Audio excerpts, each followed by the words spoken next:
Indonesia Muda, Indonesia Muda, yang muda yang bicara, yang muda yang berkarya untuk Indonesia. Profesional muda, kita berbagi cerita, jadi inspirasi untuk semua. Ragam kisah tentang menggapai cita-cita, berkarya hanya untuk Indonesia. Indonesia Muda, Indonesia Muda, yang muda yang bicara, yang muda yang berkarya untuk Indonesia. Hey anak muda Indonesia, tunjukkan semangatmu untuk bangsa. Kita bisa, jangan putus asa, kerja nyata, kamu pasti bisa. Satu nusa, satu bangsa, satu jiwa, satu rasa. Suarakan hatimu, luapkanlah, pasti bisa, jangan menyerah ya. Bicara yang muda yang berkarya untuk Indonesia. Indonesia Muda,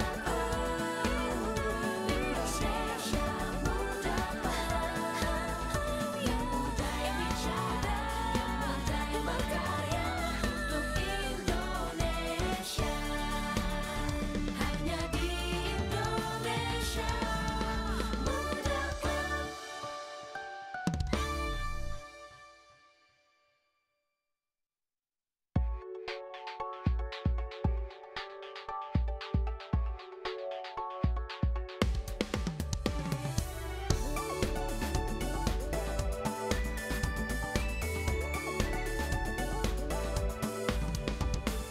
Profesional muda, kita berbagi cerita, jadi inspirasi untuk semua.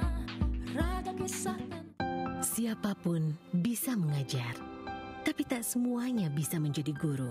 Semua orang bisa menolong sesama, tapi tak semuanya bisa mengemban amanah. Siapa saja bisa menjadi abdi negara, tapi belum tentu mengabdi dengan dedikasi.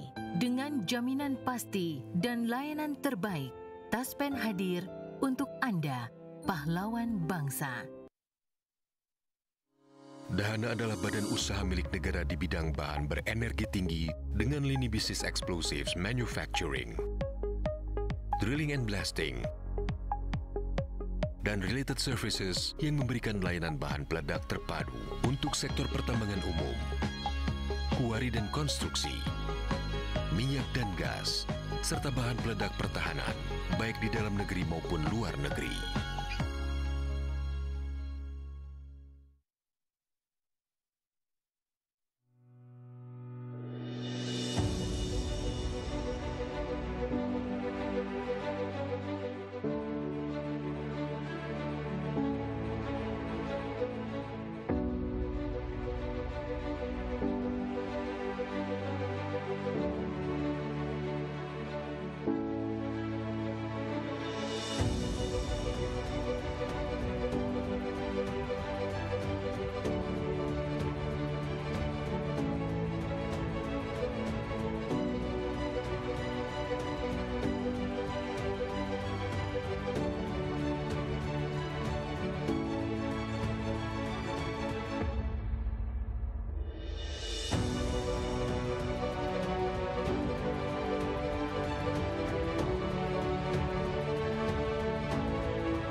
Ya,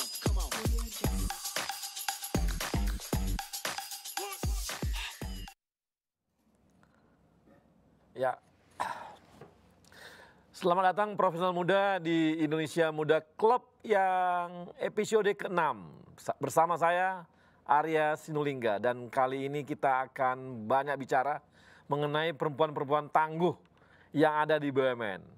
Selama ini dikira mungkin BUMN itu karena pekerjaannya banyak laki-laki, ternyata kontribusi perempuan-perempuan juga sangat banyak di BUMN kita. Dan kita tahu juga Pak Erick Thohir, Pak Menteri kita, kali ini memang punya komitmen besar terhadap memberi kesempatan kepada perempuan-perempuan. Bahkan beliau menargetkan hampir mungkin 15-30% ke depan akan banyak direksi-direksi yang diisi oleh kaum perempuan. Tapi sambil menunggu para direksi-direksi tersebut mulai muncul, kita akan lihat nanti bagaimana perempuan-perempuan muda yang tangguh yang ada di BUMN, yang sudah bekerja dan sudah mengabdi tidak hanya untuk BUMN tapi juga untuk Indonesia.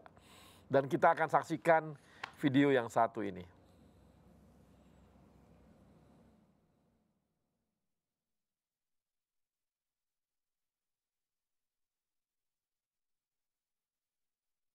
Profesional muda BUMN bisa apa? Aku siap untuk berinovasi. Aku bisa melawan arus untuk kebaikan bangsa. Aku bisa membuat perubahan. Aku bisa bekerja dengan jujur dan independen. Aku bisa memajukan bangsa dengan kreativitas. Kini saatnya profesional muda BUMN dan Indonesia mempunyai wadah untuk mengasah dan bertukar pikiran agar lebih kreatif, inovatif, dan solutif. Saksikan Indonesia Muda Club, diskusi cerdas dengan para profesional muda BUMN untuk Indonesia yang lebih baik.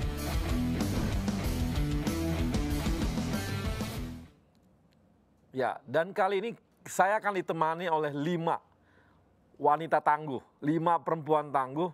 Tapi yang hadir di studio ada 2. Kita akan banyak bicara dulu dengan 2 orang perempuan-perempuan tangguh ini. Yang pertama adalah Mbak Indah, lengkapnya Dwi Indah Agustina. Saya hafal benar, kenapa? Karena namanya ada tertera di situ, di bajunya. Kalau tadi nggak tertera saya bingung juga namanya mana. Tapi panggilan kece-nya namanya Indah. Ini berasal dari Pertamina, PHE, tapi artinya bukan Pertamina, bukan yang di office ya, tapi memang benar di lapangan, yang di field, yang kabarnya saya dapat informasi ada di West Madura ya. West Madura. Jadi ini adalah yang pertama. Yang kemudian yang kedua ada pilot kita, Mbak Melinda. Melinda apa Mbak? Melinda Alfred. Melinda Alfred. Nah, Mbak Melinda ini masih muda, kece, cantik, dan yang pasti sudah sekarang ini menerbangkan pesawat Boeing 737-800 dan sudah memiliki jam terbang sekitar 3.000, hampir 3.500. Jadi udah kerjanya terbang mulu nih, terbang terus. Apa nggak bosan? Bosan nggak Mbak? Belum sih Pak, sampai hari ini. Sampai hari ini belum bosan? Belum bosan. Jadi namanya, nah ini saya mau tanya Mbak Melinda. Ini kan Mbak Melinda saya mau nanya, ini kan dunia laki-laki banget ya, di pilot kan. Di angkatan Mbak itu berapa dulu yang laki-laki dan berapa yang perempuan? Di angkatan saya sendiri Pak. Sendirian? Iya. Sendirian kamu di sekolah itu? Enggak, maksudnya yang perempuan. Iya, maksudnya sendirian perempuan. Udah pasti. Kamu sendirian di sana berapa? Satu angkatan berapa? Waktu di flying school 20, kemudian di ATR itu kita cuma ber-8, jadi saya sendiri juga perempuan. Sendirian perempuan juga. Dan sekarang di Garuda yang perempuan berapa orang? Di Garuda 31 orang. Dari total? 1.244. Wow. 0,3%. 0,3% ya? 2,5%. Ya, 0,2,5%. Jadi sangat kecil sekali perempuan yang, kalau ini benar-benar tangguh ini. Kenapa sampai tertarik jadi pilot, Mbak? Apa waktu kecil suka penerbangan, suka bawa pilot atau apa gimana gitu? Oh enggak, kebetulan Papa juga terbang. Oh, Papa terbang. Terus lihat kayaknya enak, Terus diajak akhirnya pas SMA itu sempat diajak Joy Flight sama papa. Oke. Terus ditanya suka atau enggak? Suka banget. Oh, jadi papa kamu jadi pengaruh banget kalau gitu ya? Iya. Jadi dan papa sekarang udah pensiun juga atau masih terbang? 2 tahun lagi pensiun. Oh, jadi masih terbang dong kalau gitu. Pernah nggak tandem pernah? Tidak boleh. Oh nggak boleh. Oh iya betul. Nanti satu keluarga ada bahaya kalau sampai. Oh iya sepakat. Nah, ketika saat ini misalnya apa saja tantangan Anda yang Melinda hadapi sebagai pilot perempuan gitu? Apa ya? Kadang masih kepercayaan masyarakat yang masih kadang kurang. Oh, saya mau nanya bukan perempuan, bukan di masyarakatnya, tapi di lingkungan kerjanya gitu. Kalau di lingkungan kerja, kadang ya kaptennya sendiri juga kadang masih, ini serius orangnya kecil bisa terbang. Orangnya kecil bisa terbang.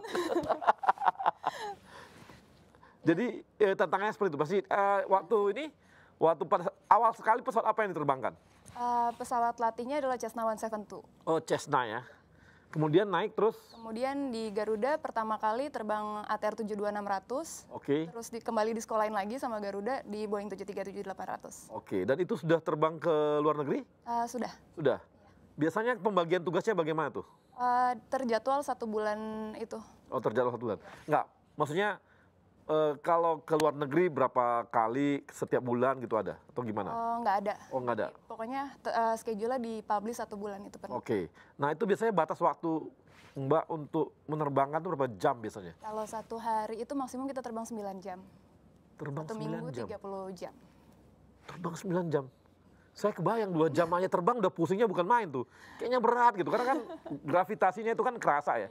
Itu nggak ada nggak ada pengaruh terhadap tubuh atau bagaimana? Gitu? Kalau 9 jam itu memang sudah diteliti secara psikologi. Jadi manusia itu mampu terbang sampai 9 jam. Mampu terbang 9 jam. Dan itu disamain aja, bahwa laki-laki perempuan sama aja 9 jam? Pak. Sama aja? Nggak ada bikin perbedaan untuk perempuan mungkin, udah deh perempuan 5 jam deh gitu? Nggak ada. Nggak ada? Jadi sama aja? Sama aja. Nah, kemudian jadi sering dong gitu, kopilotnya sering jadi laki-laki juga dong kalau gitu? Jadi saya first officer, saya co-pilotnya. Oh, oke. Kaptennya. Kaptennya masih nih. Tapi sekarang ada di Garuda itu 2020 ini mereka kembali 2 kapten perempuan. Oh, kapten perempuan 2. Pesawat yang sama dengan saya. Oh gitu. Pernah nggak berbarengan gitu perempuan-perempuan? Pernah. Oh pernah? Iya. Itu gimana rasanya? Ini nggak ngerumpi nggak lo? Seru sih. seru. Oh memang beda ya kalau sesama pilotnya laki-laki sama perempuan sama perempuan beda ya? Kalau sama-sama perempuan sama-sama detil dan sama-sama cerewet juga. Sama-sama detil, sama-sama cerewet. Ada nggak kesempatan untuk ngerumpi gitu di pesawat kalau lagi terbang? Kalau lagi terbang. Misalnya kalau otomatiknya lagi dihidupin gitu? Bisa. Bisa ya? Masih bisa. Berapa jam biasanya matic, berapa jam yang manual? Biasanya take off landing itu kita yang lakukan. Pasti. Tapi di cruisingnya hampir penggunaan automation itu dimaksimumkan. Oh dimaksimumkan. Oke, nah itu selama matic gitu ngerumpi dong kerjaan? Enggak. Buka IG gitu? Enggak bisa. Oh nggak bisa? Dilarang pegang handphone? Tidak boleh. Tidak boleh? Iya. Tidak boleh ya? Jadi nggak boleh pakai handphone? Tidak. Jadi, nah saya mau nanya lagi nih, tantangannya gimana tuh kerasa di lingkungan yang isinya laki-laki semua gitu? Apa ya, kadang mungkin, ini cuma menurut pandangan saya Ya Pak. nggak apa-apa dong pandangan kamu. Kadang itu kalau laki-laki dilihat secara potensial mereka bisa dipercayain. Tapi kalau perempuan benar-benar harus ketika mereka melakukan baru orang lain bisa percaya. Oke, jadi kalau laki-laki orang confident lah gitu, langsung oke. Kalau Dari perempuan, ucapan gitu bisa orang bisa percaya. saya kebayang kamu nggak pakai seragam sekarang orang nggak percaya kamu pilot. Kecuali kalau pakai sayap, kalau ada sayap kan orang oh ya pilot. Ini kan enggak gitu. Kebayang gitu kalau pakai baju biasa, santai gitu ya. Nggak kebayang ini pilot bukan, nggak yakin orang. Dikira mahasiswa bilang. Masih kuliah kali ya.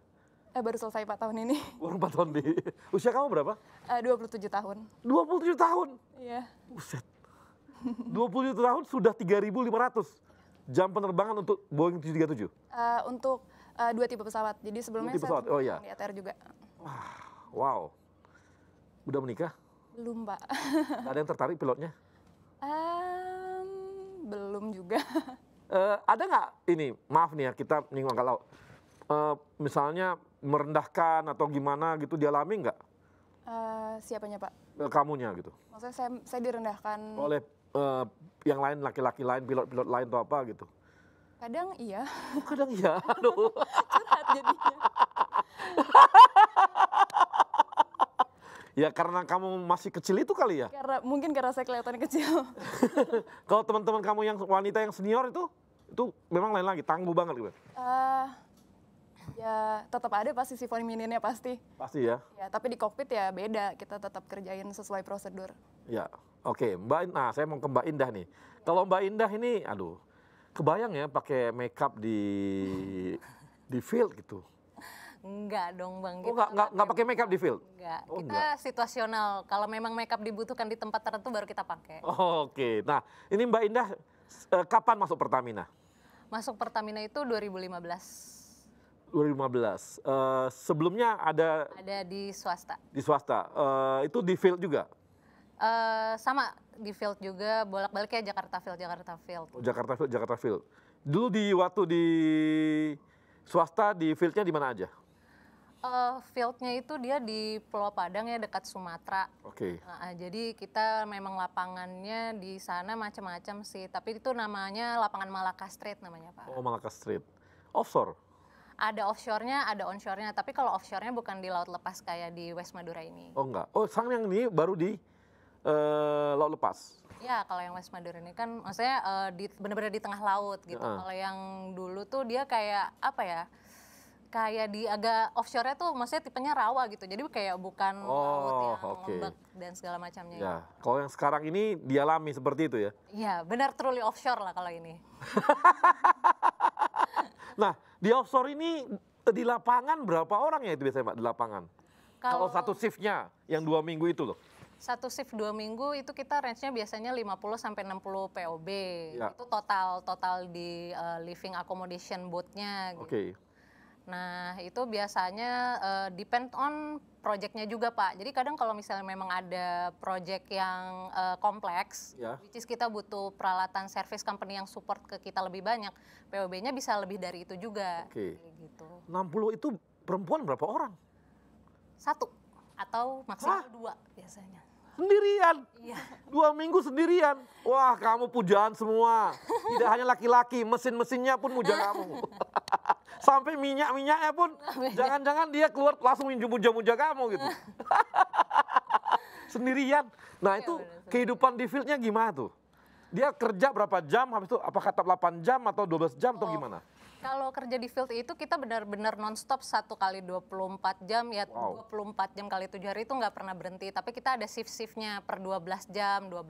Jadi udah dibagi-bagi. Jadi kehidupan kita juga di sana hitungannya juga teratur ya. Sampai jam makan pagi, siang, sore, supper, meeting pun itu semua juga udah diatur. Oke. Cuman kan kalau memang kita yang oil and gas company-nya, which is yang kita punya lapangan, kita mungkin jamnya nggak mengikuti sesuai personal services yang per 12 jam gitu. Jadi kita harus bisa pintar-pintar menyesuaikan jamnya juga. Oke. Gitu. Itu bosan nggak di lapangan field tuh? Ya balik lagi sih Bang, mau ditempatin di mana aja asal kita sibuk nggak akan bosen. Kalau sibuk. Tapi kalau lagi istirahat 12 jam itu ngapain aja? Nonton? Netflix atau apa gitu nggak ya? Oh iya, kalau di sana wifi ada, TV kabel pun ada gitu. Jadi kalau misalnya 12 jam untuk cari hiburan kayak gitu, kadang kita juga nggak sempet. Karena kan kita 12 jam udah heboh sama pekerjaan tuh. Jadi kita benar-benar manfaatin waktu buat istirahat. Nah, kalaupun ada waktu pun juga, ya mungkin colongan juga video call mungkin sama keluarga kayak gitu. Oh gitu, udah menikah? Sudah Bang. Oh jadi anak ada? Ada. Jadi kalau gitu anaknya tinggal? Anak ditinggal. Wow. Tapi alhamdulillah keluarga support, jadi mau ditinggal ke field pun, suami juga kasih izin, semuanya beres lah. Kerjaan juga aman, anak-anak juga aman. Kebayang, suaminya disiksa. Jagain anak. Nah, suami aku juga kerja, alhamdulillahnya mamaku tuh udah pensiun. Jadi dititipin juga nggak serta-merta cuma mama aja yang jaga, pasti ada babysitter juga yang jaga. Oke, nah selama di field itu biasanya gimana sih? Pasti ada ini kan tantangan-tantangannya gitu, apalagi dunia laki-laki seperti itu. Di field itu dinamis dan challenging banget Bang. Jadi dinamisnya adalah misalnya kita ini well intervention ini adalah kalau dianalogiin di untuk halayak umum itu kita ibarat dokter. Ya. Pasiennya itu sumur. Jadi kalau sumurnya sakit atau bermasalah, kita yang perbaiki supaya dia bisa produksi prima lagi seperti semula gitu. Oke. Nah, challenge-nya itu adalah kadang kalau misalnya sumurnya sakit, penyakitnya sama gitu. Tapi karakteristiknya beda. Berarti treatmentnya itu berbeda. Beda lagi, ya. Nah, peralatan dan materialnya itu pun juga berbeda. Challenge-nya adalah karena lapangan offshore West Madura itu tipe lapangan atau platformnya NUI, normally unmanned installation. Jadi kita tidak bisa tinggal di sana. Nah, accommodation life kita itu adanya di lift boat kita namanya. Jadi kita itu sailing dengan boat beserta peralatan kerja. Dan itu pun challenge-nya adalah limitasi dari deck space-nya. Jadi kita harus pintar-pintar mengatur posisi barang-barang dan mana yang harus didahulukan untuk servis yang dilakukan nggak terkendala. Karena kalau misalnya kita sembarangan naruh barang gitu, atau kita misalnya main kirim barang yang prioritasnya belum harus dilakukan, nah nanti bisa menghalangi escape route. Jadi once namanya kita harus melakukan drill atau memang kondisi emergency, nah akhirnya escape route-nya tertutup, malah menyebabkan kefatalan bagi hal-hal yang lain kayak gitu. Terus challenge yang lainnya adalah cuaca. Karena di offshore itu kecepatan angin dan ombak itu sangat berpengaruh. Jadi kita harus pintar-pintar mengambil window kapan dari ramalan cuaca ada cuaca buruk. Nah kita harus bisa bersiap-siap nih mengatur schedule gimana caranya pekerjaan kita nggak keganggu. Ini sebenarnya banyak banget ya, banyak sekali yang mau ditanyakan mengenai. Nanti kita tanya lagi di segmen yang berikutnya. Tapi sebelumnya saya akan kenalkan narasumber kita yang lain. Ada Resna Octavia. Resna Octavia ini adalah polisi khusus kereta api. Halo Mbak Resna. Selamat sore Bang. Nah, selamat sore Mbak Resna. Nah, udah pakai baret segala. Kemudian ada Mbak Reni Kurniawati. Mbak Reni, ada Mbak Reni? Ada. Yang mana Mbak Reni? Ah, ini. Nah, ini Mbak Reni ini wajah senyum, tenang, kalem, tapi kerjanya membuat buat bahan peledak atau meledakkan bahan peledak. Kita tanya lagi lebih detail deh. Kemudian ada Farah Dewi. Ya, Farah Dewi ini adalah port captain di Pelindo 2. Nanti kita tanya apa sih kerjanya Mbak Farah ini. Nah, demikian nanti kita di segmen berikutnya kita akan bincang-bincang dengan 3 narasumber kita yang perempuan tangguh lainnya. Kita kembali setelah yang satu ini.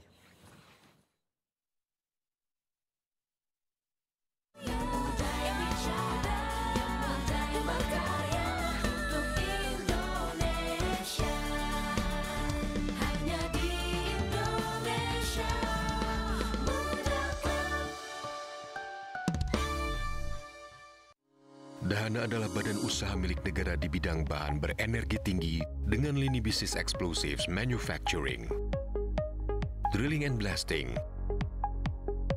dan related services yang memberikan layanan bahan peledak terpadu untuk sektor pertambangan umum, kuari dan konstruksi, minyak dan gas, serta bahan peledak pertahanan, baik di dalam negeri maupun luar negeri.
Sebuah semangat baru dalam menghadapi tantangan di masa depan.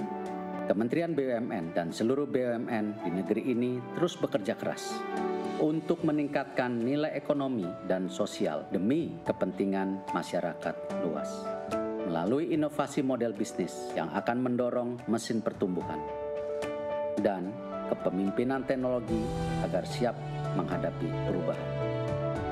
Melalui peningkatan investasi dan terciptanya ekosistem investasi yang sehat, pengembangan talenta adalah kunci agar BUMN siap bersaing secara global.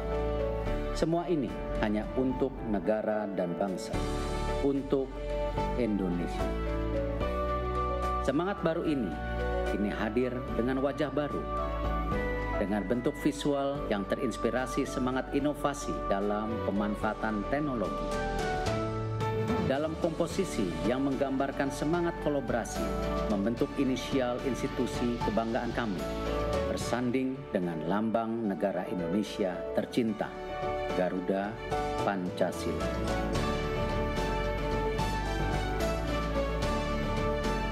Inilah wajah baru kami, Kementerian Badan Usaha Milik Negara Republik Indonesia, BUMN untuk Indonesia.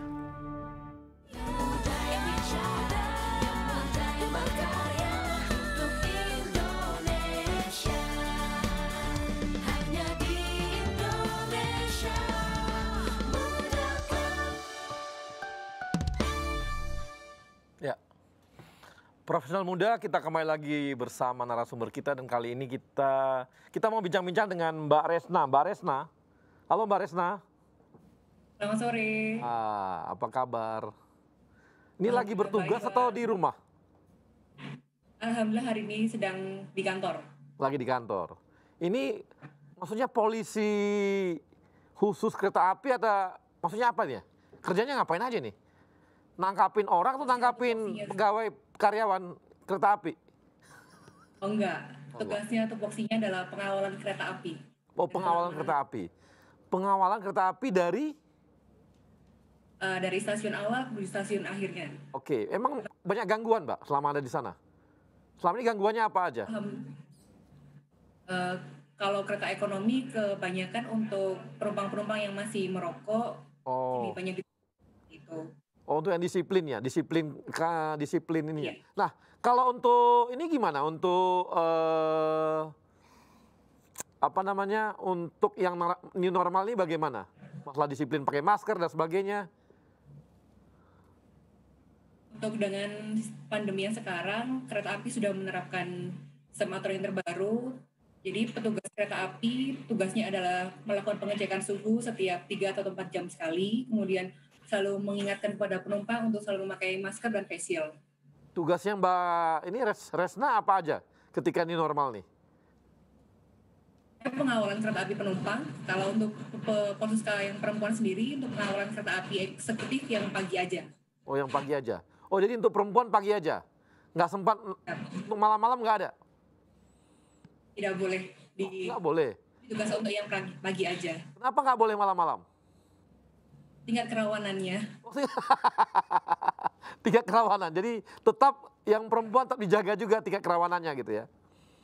Ya betul sekali Bang. Nah, mau nanya saya nih, kenapa kamu tiba-tiba pengen jadi polisi khusus gitu? Kok apa perekrutannya gimana dulu gitu? Gimana kamu daftarnya gitu? Kok kepikiran gitu loh? Kami dulu, kalau untuk angkatan kami yang dari angkatan 2011 itu dari Gagang Pangtukir, Angkatan Darat sebelumnya, terus angkatan kami sendiri. Kemudian diberikan kesempatan untuk mengikuti seleksi administrasi, seleksi kesehatan, kemudian lulus, kami tanda tangan kontrak sebagai Polsuska. Oke. Nah, kamu kenapa sampai kepikir untuk mendaftar gitu jadi Polsuska? Karena dulu nggak tahu Polsuska itu apa. Dulu pengennya kan seperti TNI Polri gitu, Bang. Dulu Polsuska kan nggak ada. Taunya cara aja gitu. Oke.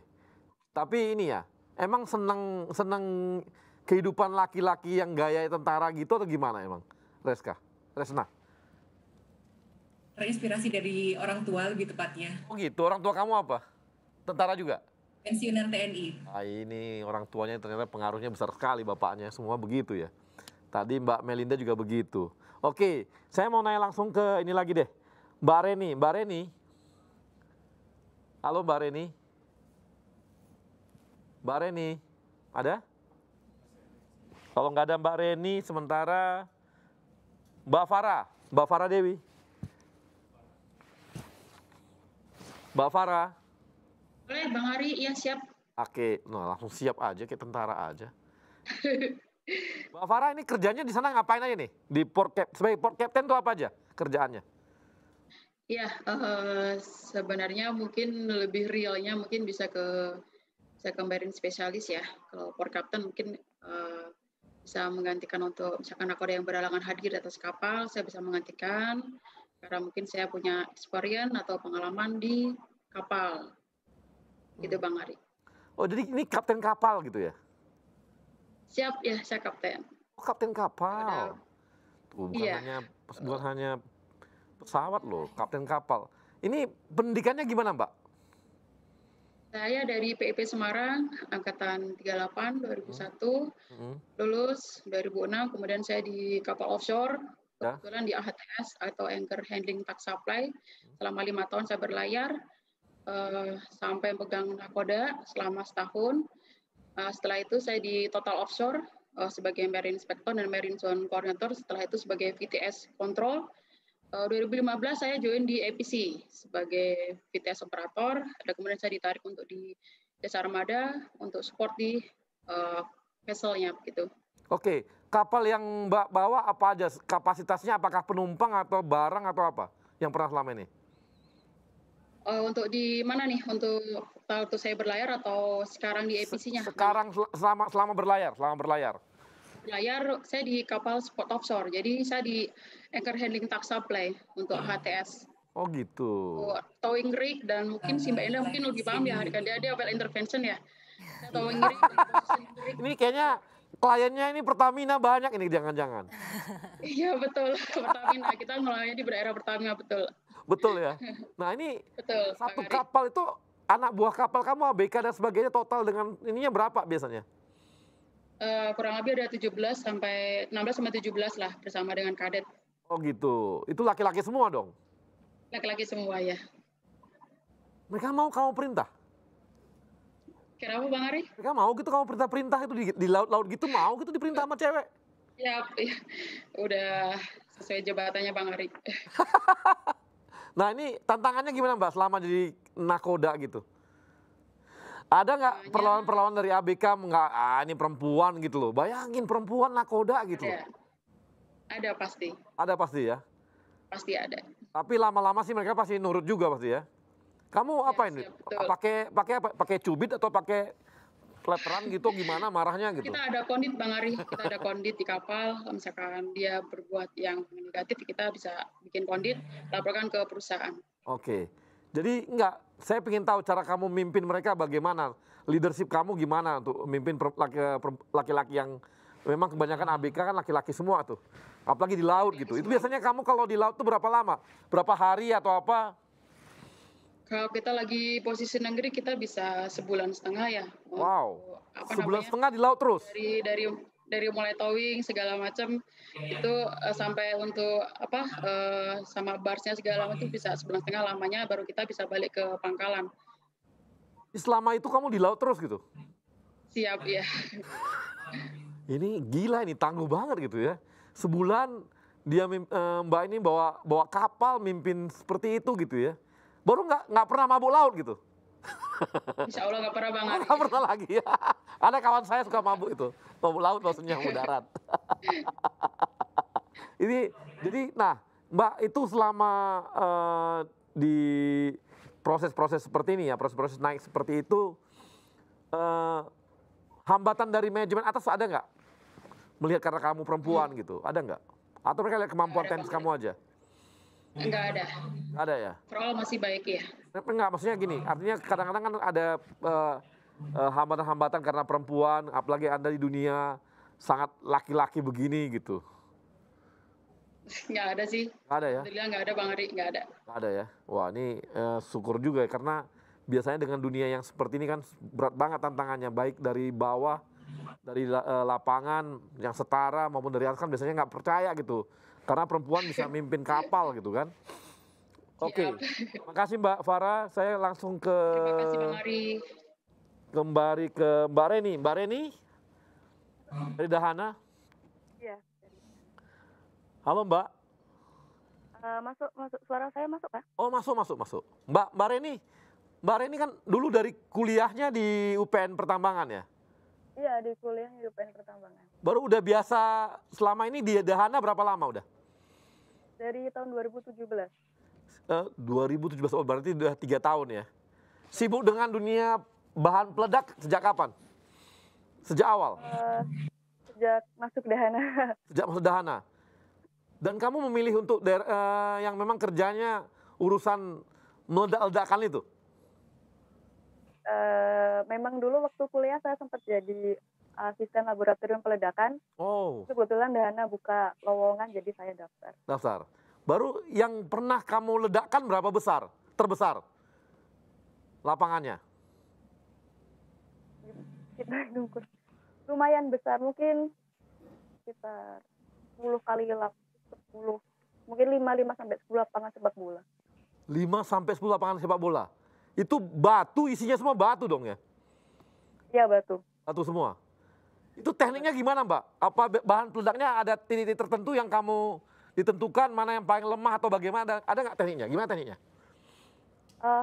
Kalau kita kan bahan peledaknya kita tanam ke dalam, kita tanam ke dalam permukaan tersebut ya. Kita buat kita buka lubang bor dulu, baru bahan peledaknya kita masukkan. Nah, nanti ketentuannya biasanya batunya kita bawa ke lab dulu, kita uji coba batunya seperti apa, baru nanti ditentukan bahan peledaknya yang baik seperti apa.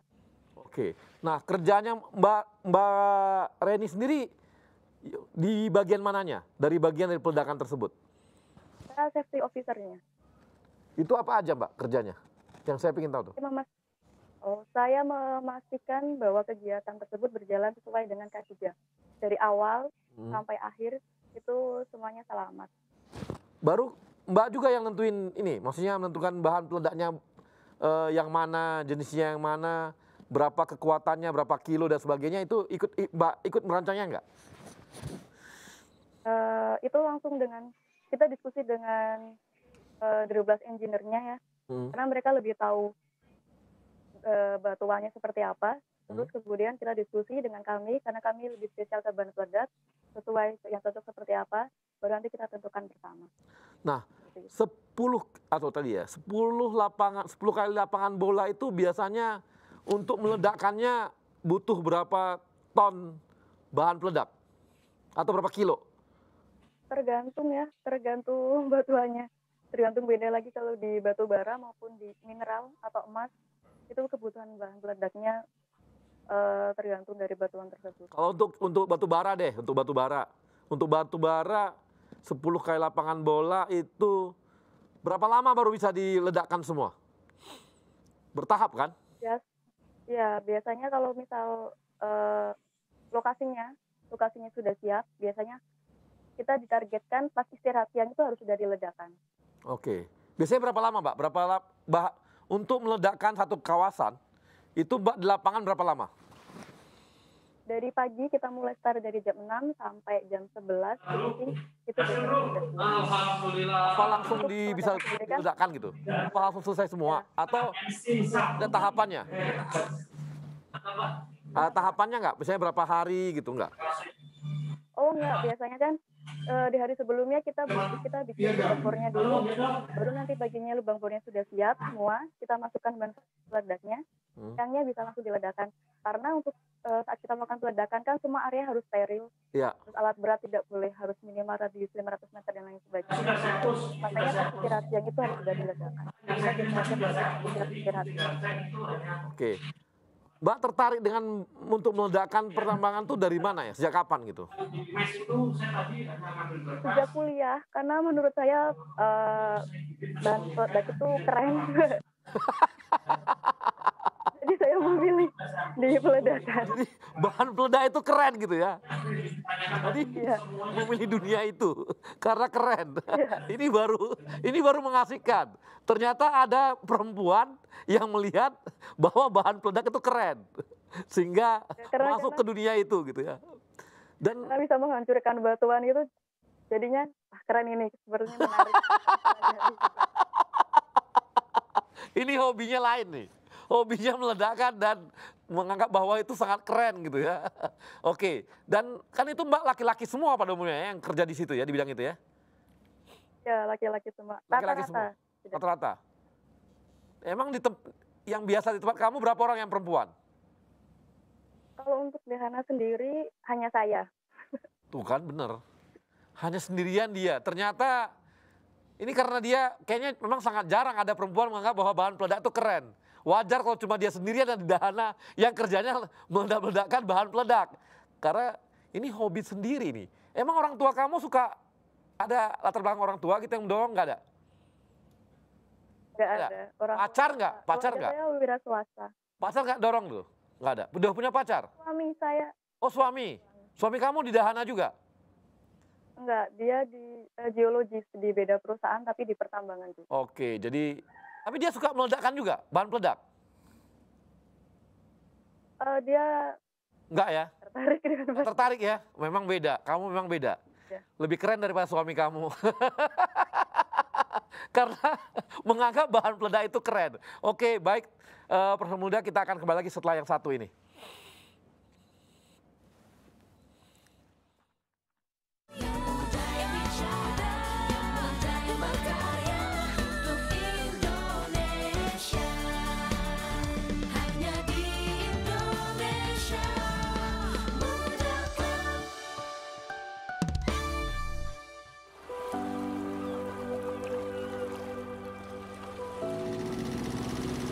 Indonesia, negara kepulauan terbesar di dunia, di mana pengembangan infrastruktur dan konektivitas maritim memegang peranan kunci untuk memajukan perekonomian bangsa. Pemerintah mencanangkan program tol laut sebagai solusi untuk menekan biaya transportasi dan menurunkan disparitas harga antara Indonesia Barat dan Indonesia Timur. IPC merupakan badan usaha milik negara yang bergerak di bidang jasa kepelabuhanan, berkomitmen untuk terus melakukan inovasi guna meningkatkan kualitas pelayanan pada seluruh stakeholders.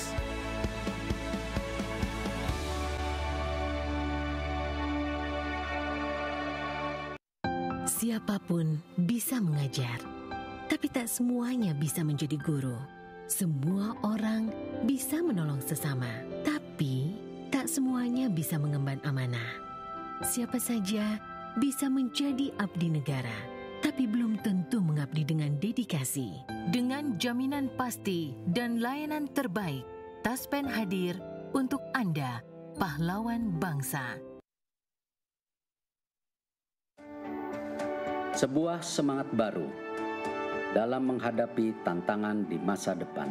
Kementerian BUMN dan seluruh BUMN di negeri ini terus bekerja keras untuk meningkatkan nilai ekonomi dan sosial demi kepentingan masyarakat luas. Melalui inovasi model bisnis yang akan mendorong mesin pertumbuhan dan kepemimpinan teknologi agar siap menghadapi perubahan. Melalui peningkatan investasi dan terciptanya ekosistem investasi yang sehat.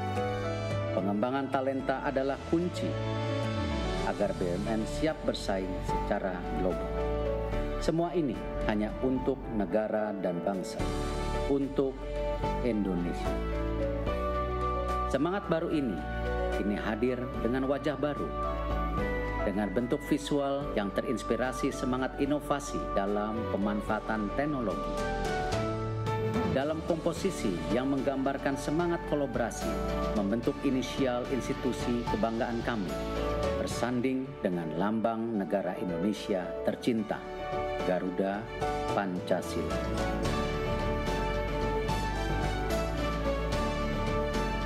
Inilah wajah baru kami, Kementerian Badan Usaha Milik Negara Republik Indonesia. BUMN untuk Indonesia.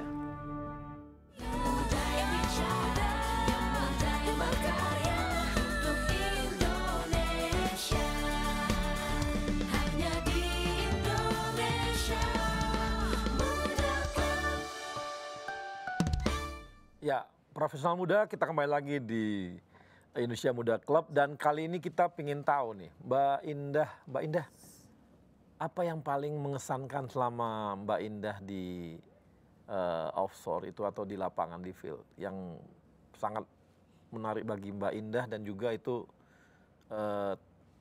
tantangan sebagai perempuannya gitu. Yang pengalaman paling menarik itu adalah pada saat kita mengguidance dan memonitoring eksekusi dari program-program yang kita buat di lapangan.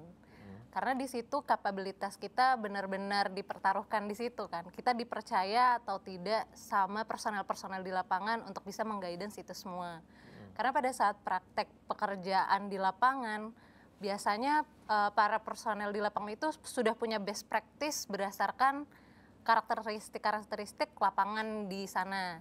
Jadi gimana caranya kita bisa mendeliver dari program yang ada, tapi harus mempertimbangkan berbagai macam aspek. Dan yang paling utama itu safety dan produksi. Jadi biasanya kadang ada orang yang melihat program itu, oke, cara jalannya seperti ini, yang penting selesai terlaksana.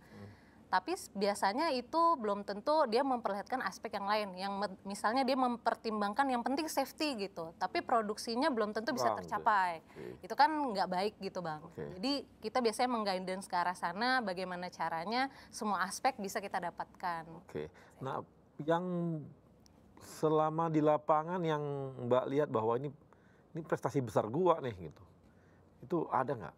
Pernah nggak atau apa gitu? Prestasi besarnya itu adalah pada saat tahun kemarin kita bekerja sama-sama personel di lapangan itu mengguidance dan monitoring untuk pelaksanaan perforasi di zona eksplorasi tapi di kondisi sumur yang sudah completion well-nya. Jadi udah ada rangkaian casing dan tubing di dalam. Dan itu kita harus melakukan pembukaan zona eksplorasi, which is kalau pembukaan zona eksplorasi itu kan biasanya kita nggak tahu tuh reference dari lapisan-lapisan yang sebelumnya udah dibuka seperti apa. Itu challenge yang paling besar di sana. Oke, Mbak Melinda. Nah ini Mbak Melinda pernah nggak bawa pesawat waktu terbangnya itu agak gimana gitu atau mendaratnya agak gimana gitu? Yang buat deg-degan semua orang gitu, penumpangnya juga deg-degan. Yang bikin deg-degan biasanya cuaca ya. Oh cuaca. Ya, tapi kan tetap ada prosedurnya, terus ada limitasinya juga untuk jarak pandang kita bisa melakukan approach ke landasan. Jadi ketika saya rasa itu tidak lagi safe, kita melakukan misapproach seperti go round, jadi holding lagi, nunggu lagi. Tapi akhirnya sih tetap landing dengan selamat. Pernah nggak ada kejadian yang cukup berat gitu? Kalau berat, semua harus dihadapin sih. Iya nggak, maksudnya ada satu kejadian yang kamu anggap ini kamu ingat terus gitu sampai hari ini gitu. Kalau ingat terus, waktu pertama kali rilis kayaknya deh. Jadi dulu kita kan terbang sama instruktur dulu. Terus setelah rilis di line operation kita terbang sama captain yang bukan instruktur. Terus itu pertama kali saya landing di Banyuwangi. Karena adanya perubahan arah angin jadi landingnya kencang. Itu yang penumpang tuh turun dari pesawat, di samping kaca tuh dia kayak gitu-gitu. Dan itu jadi benar-benar keinget, jadi nggak mau buat lagi. Oh gitu. Landingnya jelek gitu ya? Iya. Ya sebenarnya kan itu juga dipengaruhi arah angin kan. Iya. Ya kita sebagai penerbangnya cuma bisa melakukan sesuatu yang sesuai prosedur yang paling aman, ya itu yang saya lakukan. Oke, Mbak, tadi Mbak Reni ya? Mbak siapa? Mbak Reni. Mbak Reni, di mana field yang paling berat yang Mbak Reni rasakan? Yang susah atau agak lapangannya agak susah diledakkan gitu? Walaupun Anda hobi meledak-ledakan, ini berat banget nih meledakannya gitu. Pernah nggak? Sering sih. Oh sering? Seringnya gimana kan? Kalau di dunia tambang kan semakin dalam, berarti dasarnya semakin kecil ya. Karena kita bikin seperti danau itu. Nah, saat di bottom pit di pit paling bawah, sedangkan kita harus meledakkan, tapi langsung dikelilingi oleh dinding-dinding. Nah ini yang paling susah, bagaimana kita mengkondisikan tetap peledakannya bagus, tapi saya tetap safety, tidak ada batuan jatuh dan lain sebagainya. Biasanya berapa meter sampai diledakkan tuh? Biasanya kita 6 meter. 6 meter sampai kedalaman 6 meter sampai terkadang 12 meter juga. Wow. Kebayang ya 10 kayak lapangan bola, kemudian kedalamannya 12 meter. Itu batu kemana semua itu terbang? Mabur. Mabur. Itu biasanya berapa kilometer jauh? Berapa meter tuh? Biasanya radiusnya kawan-kawan menjauh dari tempat yang diledakkan. Kalau untuk alat berat dan lain sebagainya biasanya minimal 300 meter. Oke. Kalau untuk manusia 500 meter. 200 meter. Terus steril. Lapangan yang paling mengasihkan menurut Mbak Reni dari mana? Di mana yang pernah terjadi? Yang Mbak ledakan? Yang paling mengasihkan? Artinya paling berat juga tuh, challenge-nya paling oke gitu. Yang di bottom pit, tapi juga sampingnya SAM ada sumur juga. Bukan. Misalnya di mana? Di Kalimantan kayak, di Palembang kayak, atau di mana gitu? Di tempat saya saat ini di Kalimantan Tengah, di Indomuro Kencana. Oh gitu. Kayaknya Mbak ini karena dia hobinya itu, dia sih happy-happy aja, mau apa nggak ada sama dia oke aja. Jangan-jangan kamu setiap ada tempat peledakan tuh adalah kebahagiaan tersendiri bagi kamu kayaknya. Saat peledakannya tuh bagus, sempurna itu ada rasa puas tersendiri. Aman semua, ada rasa puas. Jadi bener nih hobinya. Deg-degan ya. Hobinya. Deg-degannya di situ. Jadi karena hobinya itu, ya dia nggak ada, makin berat, makin mengasihkan gitu ya. Kadang waktu peledakannya sudah bagus, tapi waktu kita cek ada flying rock, kena alat berat atau apa, nah itu waduh sudah. Oke. Biasanya butirannya, hasil ledakannya sebesar apa paling kecil dan sebesar apa paling besar? Kalau gitu sebesar ini? Susah dijelaskan. Batunya? Mungkin yang paling jauh, pasti yang paling jauh lebih kecil. Iya pasti. Ya pasti lebih, kalau yang untuk di lokasinya sendiri pasti ukurannya besar. Oke, memang lain nih. Kalau Mbak Resna. Halo Mbak Resna. Siapa? Mbak Resna, kalau di kereta itu paling berat, pernah nggak kejadian yang paling berat ada ketemu sama ya kriminal atau apa, pernah gitu? Alhamdulillah selama saya berdinas ngawal nggak menemukan kriminal. Oh gitu. Yang paling berat apa nih? Selama bertugas? Paling kalau kita lagi ngawal, seringnya digodain sama penumpang. Bisa nggak sih ngawalnya? Bergol aku dong katanya gitu ke penumpang, apalagi rombongan-rombongan gitu. Jadi tantangan terbesar bukan pernah terhadap kriminal ya, tapi terhadap godaan penumpang gitu ya. Betul sekali. Oke, tapi paling jauh kemana sih? Paling jauh ke Surabaya, pernah Surabaya bertugas gitu? Dinas terakhir di Surabaya, untuk pengawalan paling jauh ke Semarang. Oke, itu paling 6 jam ya atau 4 jam? Kurang lebih 3,5 sampai 4 jam. 3,5-4 jam, jadi nggak. Dan biasanya kalau bertugas berapa lama? 1 hari langsung PP, jadi dari pagi yang sudah nyampe, tunggu kereta selanjutnya, malam sudah balik lagi di Surabaya. Malam balik lagi, oke. Jadi tapi yang tantangan terbesar adalah godaan penumpang ya? Betul sekali. Oh betul sekali. Beda-beda gitu tantangannya. Nah, tadi Mbak apa nah? Farah Dewi, Mbak Farah. Kalau Mbak Farah pernah nggak ada gelombang besar atau sesuatu yang membuat sebagai nakoda itu menyulitkan atau ada hal lain yang pernah? Kalau gelombang besar selama di offshore sih dulu nggak terlalu besar sih Bang Ari, paling cuman swell aja ya sampai 3 meter, 4 meter gitu aja sih. Cuman untuk kendalanya kadang kalau kita mau positioning rig di wheel-nya itu agak, kalau lagi gelombang sih emang agak susah karena kita harus anchoring job ya kan, job atau job anchor di sana itu agak susah memang. Terus kendala juga kadang pas kita lagi towing gitu kan, mungkin kita ada kendala engine gitu kan, itu juga bikin kendala juga yang saya alami. Itu Bang Arya. Oke, nah saya ingin tahu Mbak selama kan agak beda nih tantangan sebagai perempuan, itu kira-kira usaha apa yang membuat Mbak selalu berusaha untuk yang terbaik di tempatnya gitu? Supaya orang percaya nih bahwa perempuan, kan beda ya.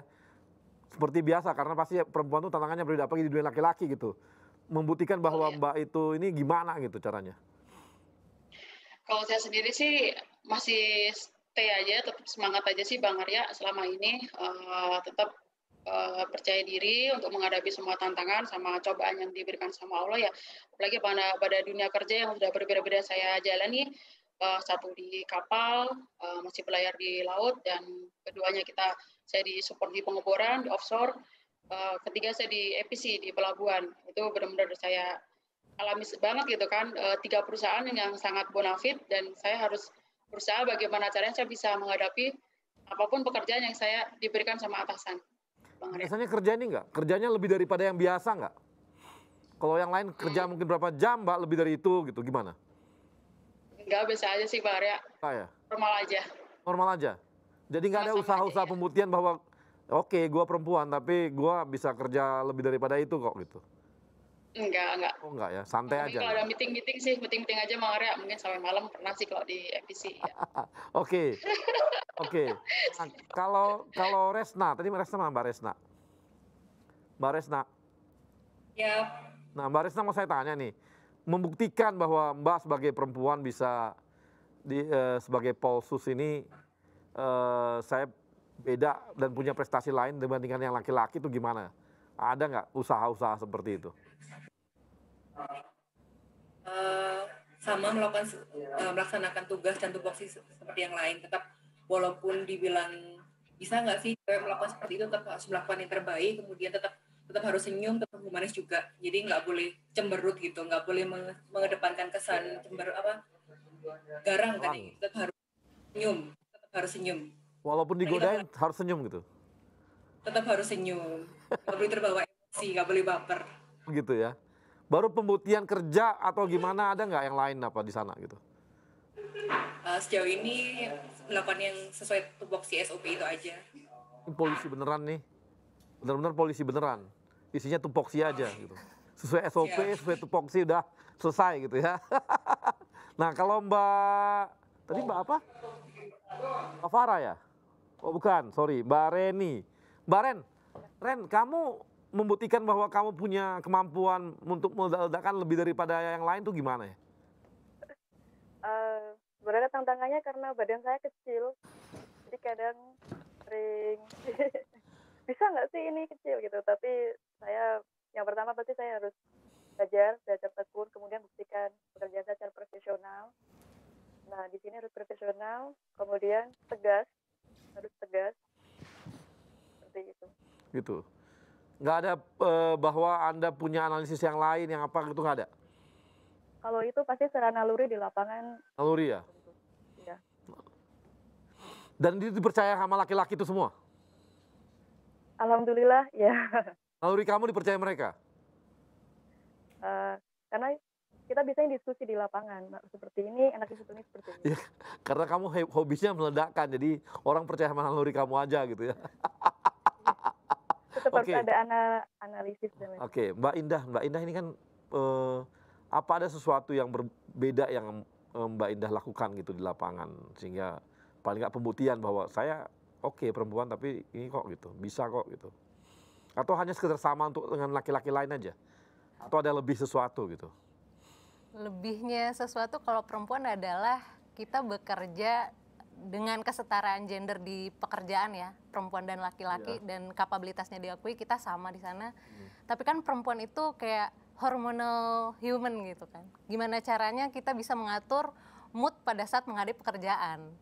Dan apalagi saya seorang ibu, pasti ada rasa khawatir meninggalkan keluarga di rumah gitu kan. Jadi gimana caranya saya tetap bisa bekerja profesional, tapi tanpa terganggu oleh masalah di rumah atau masalah keluarga. Seperti itu sih mungkin lebihnya Bang. Karena kan biasanya ibu lebih sensitif lah dengan urusan keluarga dibanding mungkin laki-laki, itu menurut saya. Oke, jadi nggak di lapangan sini tantangannya adalah apakah Mbak Indah kerja lebih gila daripada laki-laki atau usaha lain yang dilakukan gitu? Mungkin pada saat awal kalau namanya perempuan menemukan sesuatu yang di luar commonnya dia tahu gitu, mungkin ada satu panik, mungkin paniknya itu lebih dari laki-laki gitu kan. Nah mungkin itu sih kelebihannya, kita harus bisa kontrol mood kita dan paniknya kita supaya bisa setenang laki-laki dalam menghadapi masalah. Oh gitu ya. Kalau kamu, Mel, sebagai pilot, apakah kamu ada sesuatu yang kamu ingin tunjukkan bahwa gue lebih hebat kok daripada laki-laki gitu? Kalau ditunjukin mungkin enggak, tapi ya di dalam dirinya gitu. Setiap kali diberikan schedule, jadi setiap kali diberikan kesempatan untuk melakukan take off landing, saya berusaha melakukan performance yang paling baik. Dan itu dipercaya gitu? Iya. Emang beda sama laki-laki lain? Apanya nih? Misalnya dalam hal, ya tadi itu, positioning yang kamu ambil itu gitu. Decisionnya, kebanyakan sama, tapi ya harus melakukan effort yang lebih. Untuk dapat apresiasi yang sama. Ya karena kan untuk menunjukkan bahwa kalian itu bisa mampu melakukan pekerjaan yang laki-laki semua itu kan susah gitu. Kan susah tuh. Mungkin sekarang sih udah enak karena udah biasa. Tapi pada awal-awal sekali kan sangat sulit gitu ya. Iya sih. Sulit nggak sih atau biasa aja? Ya biasanya ada kesulitannya juga sih Bang. Kayak mungkin awal-awal kan di underestimate kayak emang perempuan tahu apa sih technical seperti itu kan. Iya. Tapi buktinya kan dengan kinerja kita, kapabilitas kita dalam pengambilan keputusan, dan ternyata apa yang kita putuskan berjalan dengan baik dan benar, disitulah kita diakui kan. Ya mungkin dulu kan, kalau sekarang sih orang sih udah cuek kali ya. Kamu naik masuk ke field ya orang biasa aja. Tapi awal-awal kan beratnya bukan main tuh, membuktikan bahwa kamu tuh bisa gitu kan. Enggak juga sih Bang. Enggak juga? Tetap aja mau naik ke laut tiap saat juga pasti ada rasa worry gimana gitu kan. Karena kan namanya kalau saya di offshore gitu kan, resikonya lebih tinggi dibandingin di lapangan di onshore gitu kan. Jadi tetap ada rasa deg-degan tersendiri, apalagi kalau misalnya tahu pada saat musim monsun gitu, kayak biasanya akhir tahun gitu kan, cuaca buruk.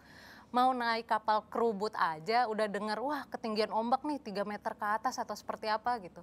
Itu udah pasti kita waduh kuat nggak nih ya naik boat bisa sampai ke sana tanpa mabuk kayak gitu. Masih bisa mabuk?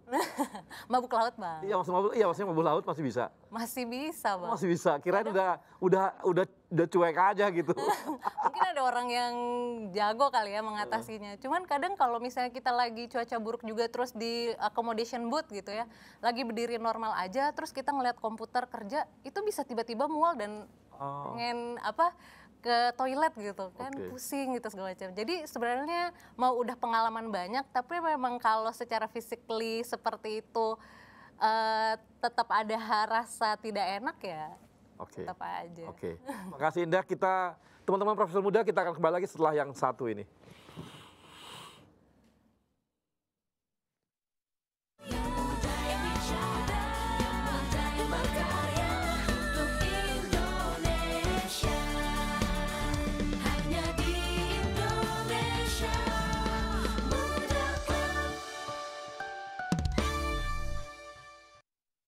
Siapapun bisa mengajar, tapi tak semuanya bisa menjadi guru. Semua orang bisa menolong sesama, tapi tak semuanya bisa mengemban amanah. Siapa saja bisa menjadi abdi negara, tapi belum tentu mengabdi dengan dedikasi. Dengan jaminan pasti dan layanan terbaik, Taspen hadir untuk Anda, pahlawan bangsa.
sebuah semangat baru dalam menghadapi tantangan di masa depan.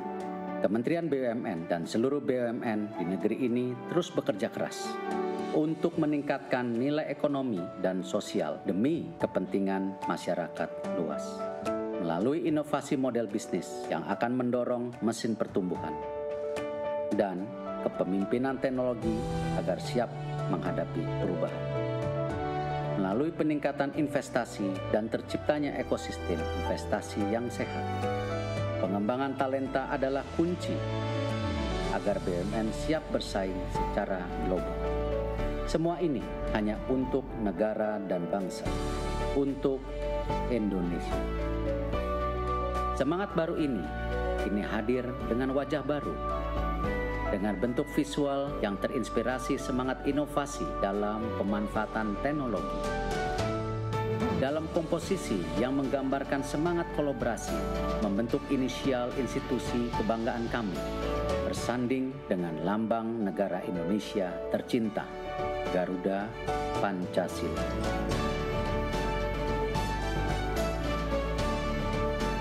Inilah wajah baru kami, Kementerian Badan Usaha Milik Negara Republik Indonesia, BUMN untuk Indonesia.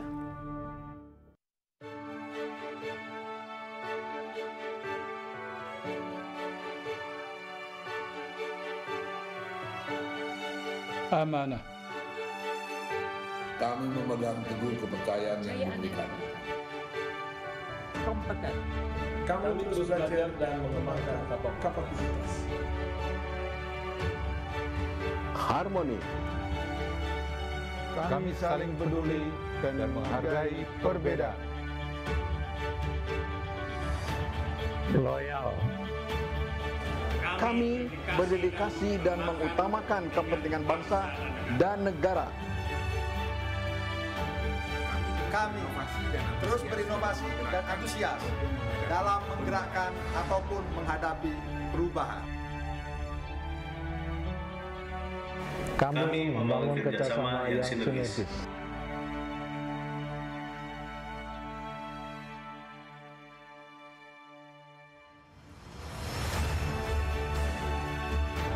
Kami siap bertransformasi mewujudkan akhlak BUMN.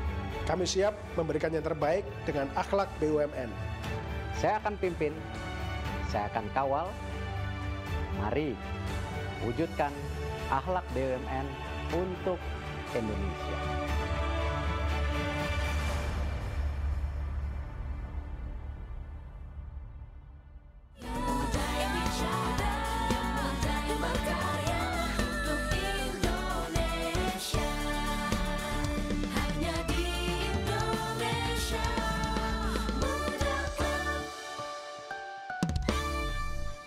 Ya, Prof. kita kembali lagi di Indonesia Muda Club dan saya ingin tahu nih ke Mbak Farah. Siap, Bang Arya. Jangan-jangan sebenarnya di kehidupan lingkungan laki-laki lebih mengasihkan daripada kalau bekerja di lingkungan perempuan? Ada betulnya. Ada betulnya ya? Iya. Ada betulnya Bang Arya, betul. Nah, apa betulnya tuh? Apa betulnya? Gitu. Memang dari kecil sih suka bergaul sama laki-laki ya. Dari mulai SMP saya tim basket, SMA juga tim basket juga. Terus kemudian kuliah di pelayaran juga. Saya satu kelas juga sendiri perempuan. Kemudian di kapal juga sendirian perempuan, di offshore juga sendirian. Kemudian di APC lagi banyak temannya di sekarang perempuan-perempuan. Terima kasih. Jadi ternyata memang asik ya di dunia laki-laki itu asik gitu ya kerjanya ya? Asik ya, betul. Asik banget. Pasti supportnya jangan-jangan lebih besar lagi karena laki-laki. Laki-laki kan sedang support perempuan. Sebenarnya iya. Iya. Perempuan tuh agak cerewet gitu kalau di kapal sih. Kalau nggak ada cewek kan nggak ada yang cerewet. Terus kalau ada cewek juga baunya ada harum-harumnya. Kalau laki-laki semua kan nggak ada harum-harumnya. Ternyata betul nih. Jadi ternyata malah di dunia laki-laki. Nah, Mbak, ini kan saya pengen tahu Mbak Farah, bisa nggak kasih motivasi ke perempuan-perempuan yang ada di luar sana gitu ya? Hey, ini mengasihkan kok di dunia laki-laki ini. Mereka malah bisa lebih perhatian sama kita, lebih bagus mensupport kita, dan tantangannya tidaklah seperti yang dibayangkan gitu, supaya makin banyak perempuan yang masuk dalam dunia yang Mbak tekuni gitu, Mbak Farah? Bagi cewek-cewek di luar sana atau perempuan-perempuan di luar sana, ayo semangat selalu untuk tetap biarpun kita di dunia laki-laki ya, tetap semangat. Dan seperti saya memberikan, ada pantun nih Bang Arya, saya punya pantun nih. Ada pantunnya, ayo Mbak. Satu itik dalam panci, pemundi-pemundi cantik, ayo masuk APC. Karena sekarang saya kan besar di APC nih Bang Arya, jadi saya tetap harus majukan APC. Iya dong, harus. Nanti karena itu kebetulan IPC itu di rootnya teman saya seangkatan lu kuliah, sejurusan. Siap. Sama nakalnya kami berdua. Cuma lebih nakal saya, udah pasti itu. Pak Arif ya? Iya Pak Arif.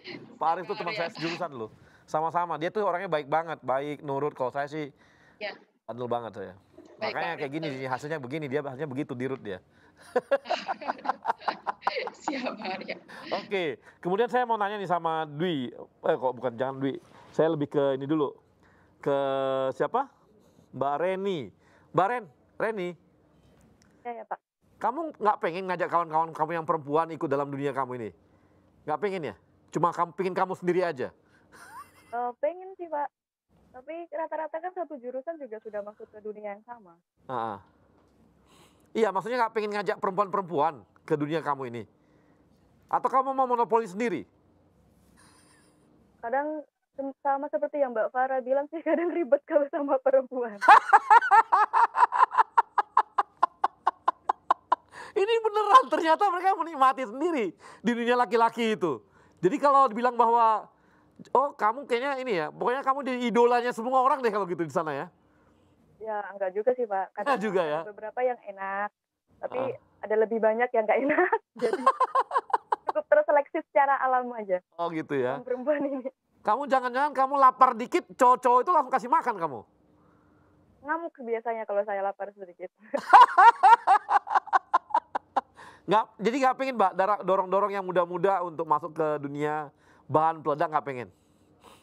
Pengen sih, pengen sekali untuk ada penerus saya yang lebih baik tentunya. Pasti sangat mendorong yang muda-muda. Oke, kalau Mbak Resna. Ya Bang. Nah, Mbak Resna memang lebih asik ya? Dunia laki-laki lebih asik nih. Tadi udah 2 orang mengatakan lebih asik katanya. Daripada dunia perempuan lebih asik dunia laki-laki katanya. Bener nggak sih? Setuju sama Mbak Farah sama Mbak Reni. Setuju ya? Jadi ternyata menikmati ya? Betul sekali. Jangan-jangan Mbak Resna batuk sedikit aja, langsung cowok-cowok itu langsung kasih minum, jangan-jangan?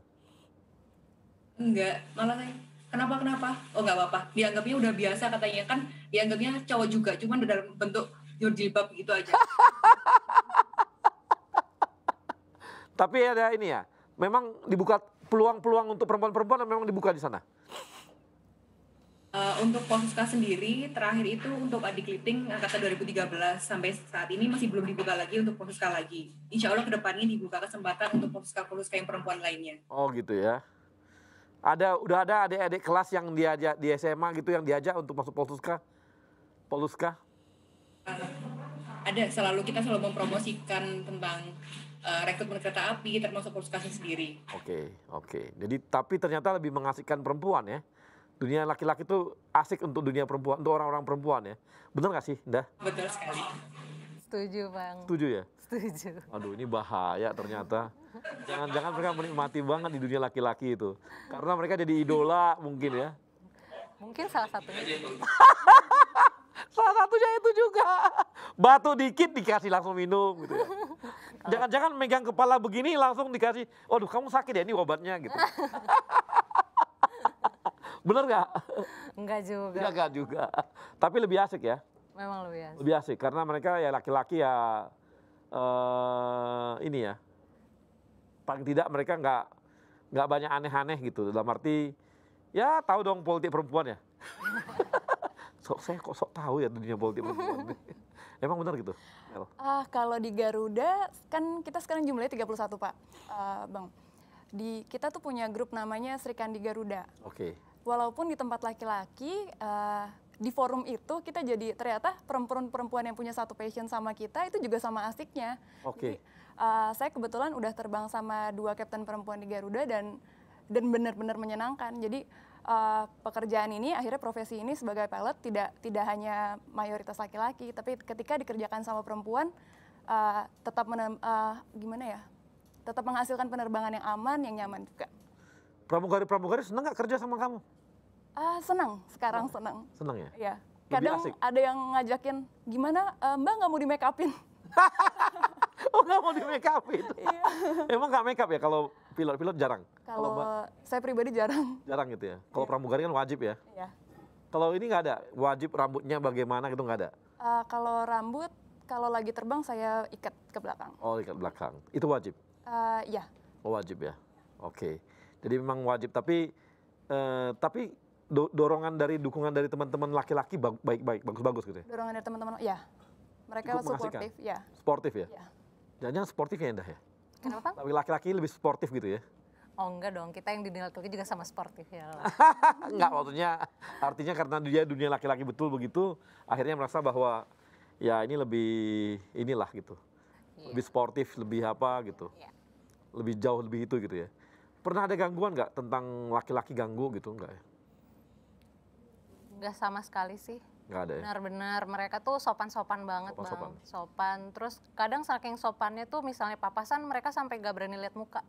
Kita sampai bingung ada yang salah sama muka kita. Tapi ternyata salah satu bentuk penghormatan personel-personel di offshore itu adalah ya mereka nggak staring at women dalam waktu yang lama gitu. Mungkin takutnya kan disangka itu tidak sopan. Iya. Jadi salah bentuknya seperti itu. Ya kadang-kadang kan dengan dunianya, kayak tadi Mbak Farah tadi ya. Mbak Farah ya, yang di kapal pasti merasa bahwa orang kan mikirnya kapal laut gitu kan udah negatif aja gitu. Wah, ini pasti laki-lakinya keras-keras semua gitu kan. Kalau di offshore gitu juga nggak ya? Nggak ya? Nggak sama sekali. Nggak semua engineer kan?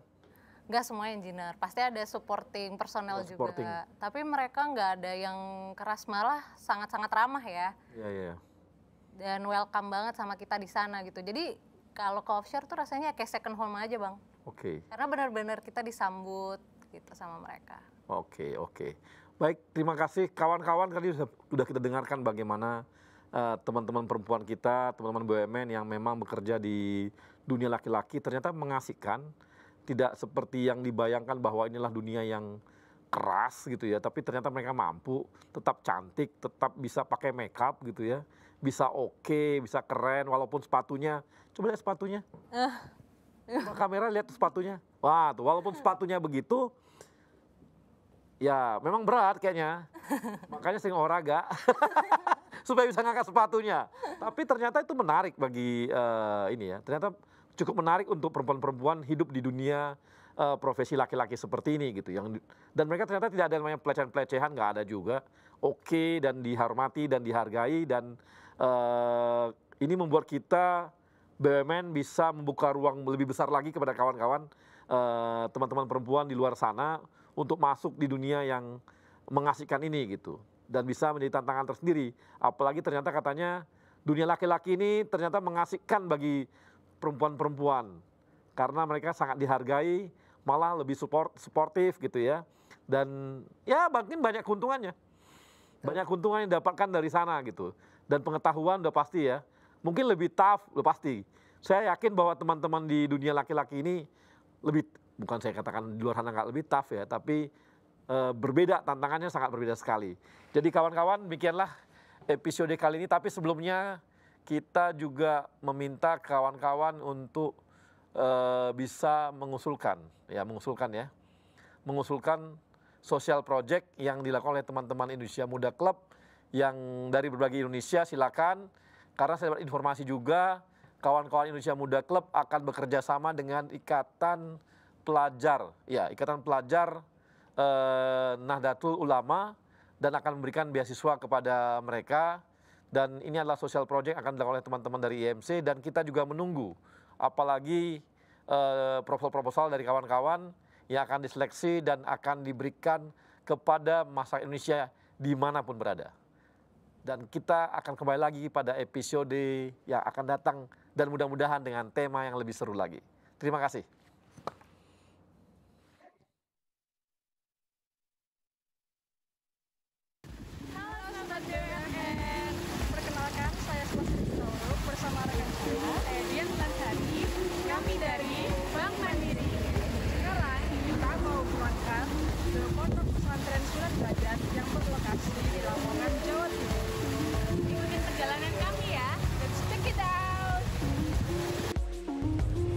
Indonesia Muda Club bersama Ikatan Pelajar Nahdlatul Ulama menyelenggarakan sosial project beasiswa kader unggul untuk para mahasiswa berprestasi dan yang membutuhkan. Indonesia Muda Club melalui Profesional Muda BUMN memberikan beasiswa sebesar 50 juta untuk 50 penerima yang tersebar di wilayah Jawa Tengah dan Jawa Timur. Beasiswa yang disalurkan melalui aplikasi Link Aja secara langsung ke nomor penerima. Setelah 1 jam perjalanan, kita sampai di Pondok Pesantren Sunan Derajat. Ikuti kegiatan kita di sini ya.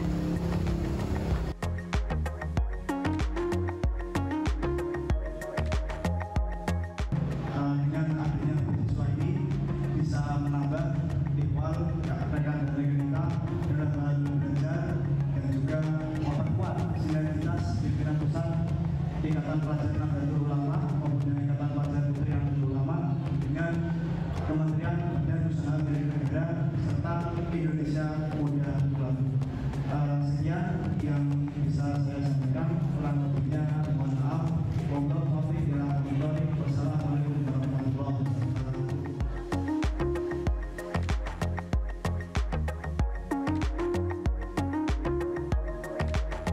Terima kasih atas penyerahan beasiswa kerjasama Kementerian Badan Usaha Milik Negara dengan pimpinan pusat Ikatan Pelajar Nahdlatul Ulama. Semoga semakin jaya. Terima kasih. Terima kasih kepada penyerahan program beasiswa kader unggul IPENU bekerjasama dengan BUMN. Akhirnya selesai juga di penghujung acara pemberian beasiswa kader unggul dari Indonesia Muda Club bersama Kementerian BUMN. Sampai jumpa di proyek Indonesia Muda Club.